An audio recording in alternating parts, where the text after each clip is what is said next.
మీరు చూస్తున్నారు ఎంఆర్టీవీ తెలుగు ఛానల్ హైదరాబాద్. సిరిసిల్ల సనత్ నగర్ లో ఉప ఎన్నిక వస్తే గెలిచేది కాంగ్రెస్ అని కంటోన్మెంట్ ఎమ్మెల్యే శ్రీ గణేష్ జోషన్ చెప్పారు. జూబ్లీ హిల్స్ ఎన్నికల్లో కాంగ్రెస్ అభ్యర్థి విజయ డంకా మోగించడంతో కంటోన్మెంట్ ఎమ్మెల్యే శ్రీ గణేష్ ఆధ్వర్యంలో కాంగ్రెస్ శ్రేణులు సంబరాలు నిర్వహించారు. ఎమ్మెల్యే క్యాంపు కార్యాలయంలో టపాసులు పేలుస్తూ స్వీట్లు పంచి సందడి చేశారు.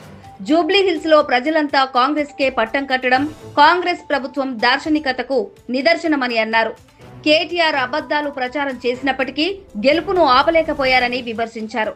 కంటోన్మెంట్ ఉప ఎన్నికల్లో గెలిచిన కాంగ్రెస్ చేసిన అభివృద్ధిపై బురద చల్లిన వారికి ఈ విజయం చెంపపెట్టు లాంటిదని ధీటుగా సమాధానం చెప్పారు.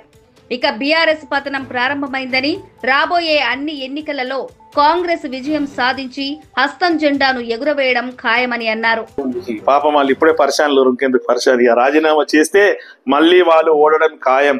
ఎందుకంటే రాష్ట్రంలో కాంగ్రెస్ పార్టీకే ప్రజలు పట్టం కడుతుంది కాబట్టి సిరిసిల్లలో బై ఎలక్షన్ వచ్చినా, సనత్ నగర్ బై ఎలక్షన్ వచ్చినా బీఆర్ఎస్ ఓడుడు ఖాయం, కాంగ్రెస్ పార్టీ గెలిచుడు ఖాయం. బీఆర్ఎస్ పత్రం దీంతో స్టార్ట్ అయింది.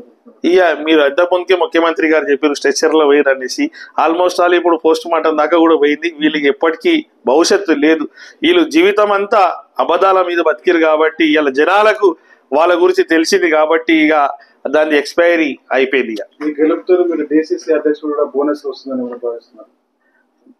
కాంగ్రెస్ పార్టీ నాకు ఏ బాధ్యతలు ఇచ్చినా సక్రమంగా నిర్వర్తిస్తూ పార్టీని బలోపేతం చేయడమే, కార్యకర్తలను అందరు కలుపుకొని పోవడమే నా ఒక లక్ష్యం.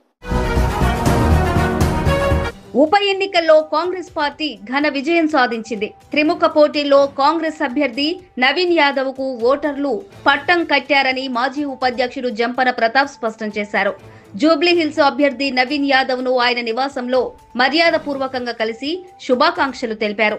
ఉప ఎన్నికల్లో ఘన విజయం సాధించిన ఆయనకు అభినందించి శాల్వాతో సత్కరించారు. ఈ కార్యక్రమంలో స్థానిక కాంగ్రెస్ నేతలు, కార్యకర్తలు, షాకీబ్ హుస్సేన్ తదితరులు పాల్గొన్నారు.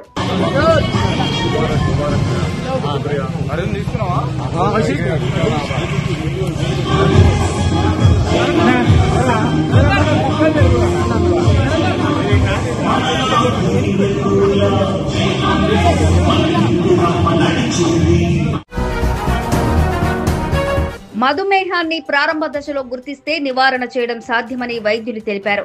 ప్రపంచ మధుమేహ దినోత్సవం సందర్భంగా కంటోన్మెంట్ నియోజకవర్గ 2వది కేఎస్ఎస్ చారిటబుల్ క్లినిక్ ఆధ్వర్యంలో ఉచిత వైద్య శిబిరంను ఏర్పాటు చేసినట్లు నిర్వాహకులు షేక్ నయీం తెలిపారు.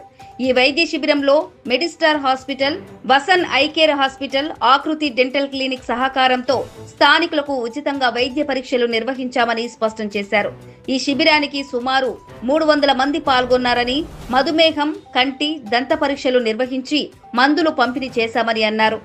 ఈ వైద్య శిబిరంలో general secretary Sheikh Naeem, vice president B Lakshmaiah, Jabbar, Ali, Faheem, Zubair, Sridhar, Monapriya, Deepa, volunteer తదితరులు పాల్గొన్నారు. కంటోన్మెంట్ నియోజకవర్గంలో పారిశుద్ధ్యం పడకేసిందా అన్న అనుమానం వస్తోంది.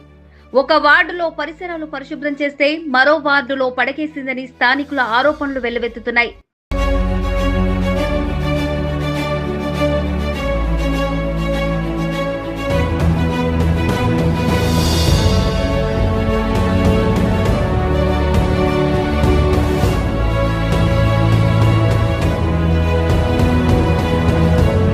ఏడో ward RK Puram army public school నుండి అమ్మగూడ రైల్వే స్టేషన్ కు వెళ్లే దారిలో చెత్త రోడ్డుపై పేరుకుపోయిందని స్థానికులు తెలిపారు. గడిచిన కొద్ది రోజులుగా ఈ చెత్తను తొలగించడం లేదని మండిపడ్డారు. నెహ్రూకి పిల్లలంటే ఎంతో ఇష్టమని కంటోన్మెంట్ బోర్డు మాజీ ప్రెసిడెంట్, కాంగ్రెస్ సీనియర్ నేత జంపన ప్రతాప్ స్పష్టం చేశారు. నవంబర్ 14వ తేదీన చిల్డ్రన్స్ డే సందర్భంగా న్యూ బోయిన్పల్లి, బాపూజీ నగర్ ప్రభుత్వ ప్రాథమిక పాఠశాలలో, సంజీవయ్య నగర్ వీకర్ సెక్షన్ అంగన్వాడీ పాఠశాలలో వేడుకలను ఘనంగా నిర్వహించారు. జంపన ప్రతాప్ ముఖ్య అతిథిగా హాజరై అంగన్వాడీ పాఠశాలలో కేక్ కట్ చేసినట్లు తెలిపారు. చిన్నారులను నెహ్రూ గులాబీ పువ్వుతో పోల్చారని, అందుకే ఎల్లప్పుడూ నెహ్రూ గులాబీ ధరించేవారని అన్నారు. ఈ సందర్భంగా చిన్నారులకు చాక్లెట్స్, బిస్కెట్స్ పంపిణీ చేశారు.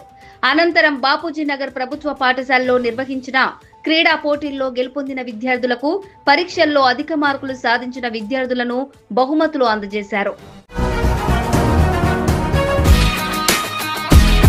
తాజా వార్తల కోసం MRTV తెలుగు ఛానల్ ను సబ్స్క్రైబ్ చేయండి, లైక్ చేయండి, షేర్ చేయండి.